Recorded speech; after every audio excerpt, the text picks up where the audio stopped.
Good evening, Mike Grasso, author and owner of Private Pook Games, here with a retail copy of Lost Ones that I purchased from Miniature Market, a wonderful store. Lost Ones is an interactive story adventure from Of Dreams and Shadows by Gordon Alford. I have not played Of Dreams and Shadows, but I have played a few things from Greenbrier Games, including Folklore. So we're going to open this tonight and see what it looks like inside. I do want to mention that this is one I bought in retail. It is not the Kickstarter version.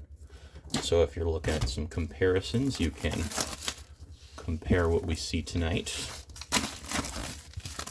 to a video of opening the Kickstarter version and ask yourself which one you would prefer.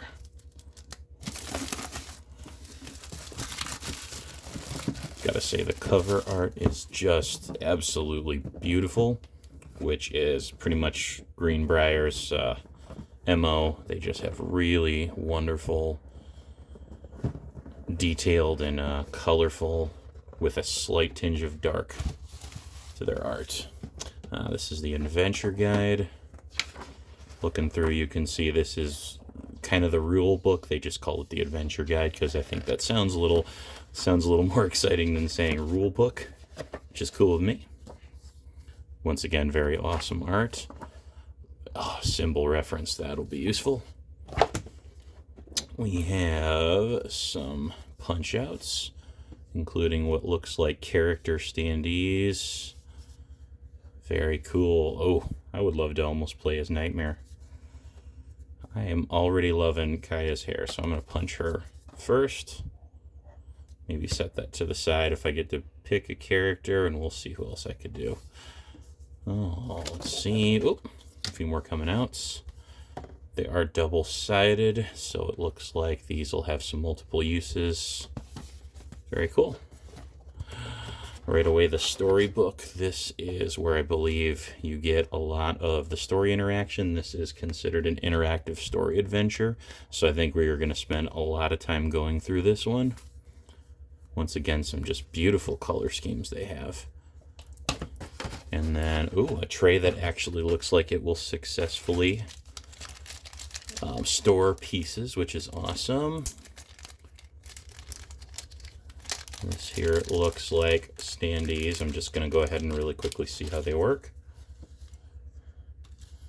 All right, come here, Nightmare. Oh, wonderful.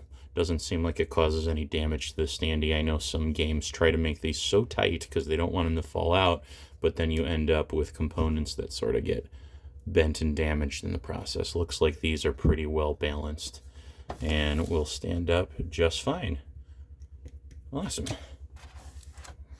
Oh, what an awesome side of the box, by the way. Just a great way to feature the characters. Oh, he looks very terrified. He's worried I'm going to damage the components.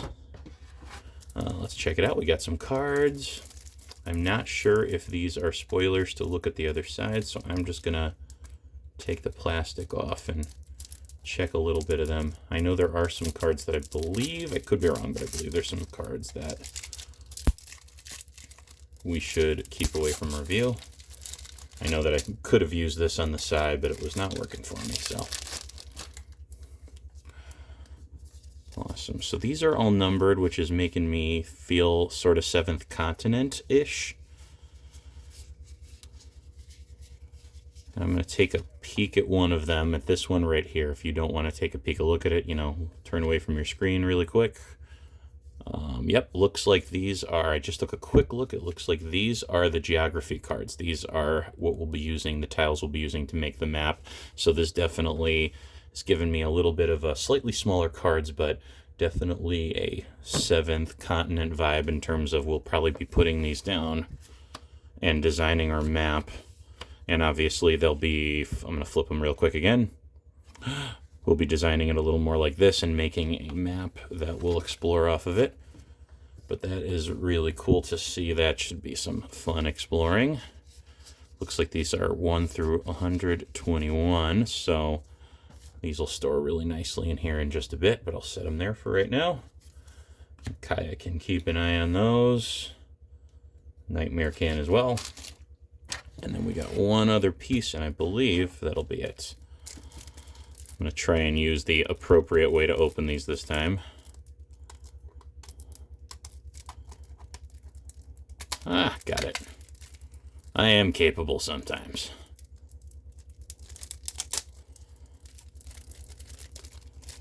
Okay, adapt or die. All right.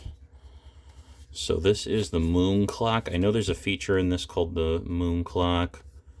I'm still not exactly sure how it works. I'll get to that. I don't know if that's a rollover from Of Dreams and Of Dreams and Shadows. Looks like we have skill cards for the different characters. They are labeled by name, so looking through these, I can see, oh, there's one of your cards, Kaya. Might even start sorting these out just a little bit. Let me move this here so you can see what I'm doing. So we got Kaya, Will, and Maeve. We have Fenrir, I might be saying that wrong. Dominica, and then we have a foe deck.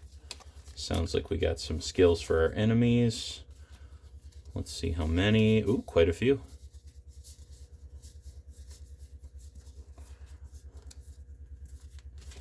All right, so we have ourselves, move this over,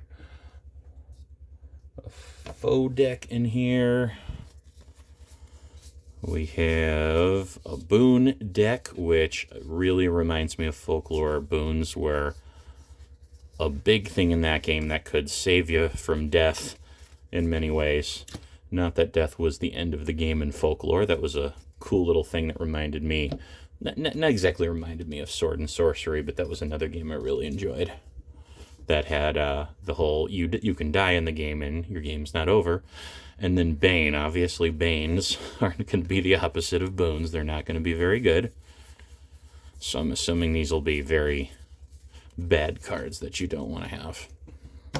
So it looks pretty good. We have a whole bunch of map cards, or I called them geography cards. I'm not sure if they're map cards or geography cards or whatnot. Let's see on the back. It calls up map cards. So there's, 128 map cards. We had our rule book, which is also called the adventure book. Let me go through those one more time as we go through. We had our adventure guide or rule book. We have our storybook, which looks really cool. We're going to spend a lot of time in there. We have all of our punch outs, which includes a couple of characters I punched out and a few double-sided numerical and symbol cards, so that's pretty cool. We have our moon clock, which I'm looking forward to reading the rulebook and learning about. We have, I'm going to bet, I thought these were ability cards, but it looks like they are actually just character cards. So it looks like, for instance, if I wanted to pick Kaya, I have a picture of her. I can see that her, I guess this would be her class, a Dreamwalker. Whenever Kaya rests and the hand is refilled, swap an ability card with one from any discard pile. Cool, that sounds awesome. And just to look at another one, if I was going to pick one other, I don't know, would I pick Fenrir or would I pick Dominica? I feel like Dominica looks pretty cool. She is a mastermind, and it says once per story action, change an ability icon and a played ability card to symbols I don't understand yet. I guess I should read the rule book. Other than that, that is Lost Ones, the non-Kickstarter retail sold in your local gaming store version.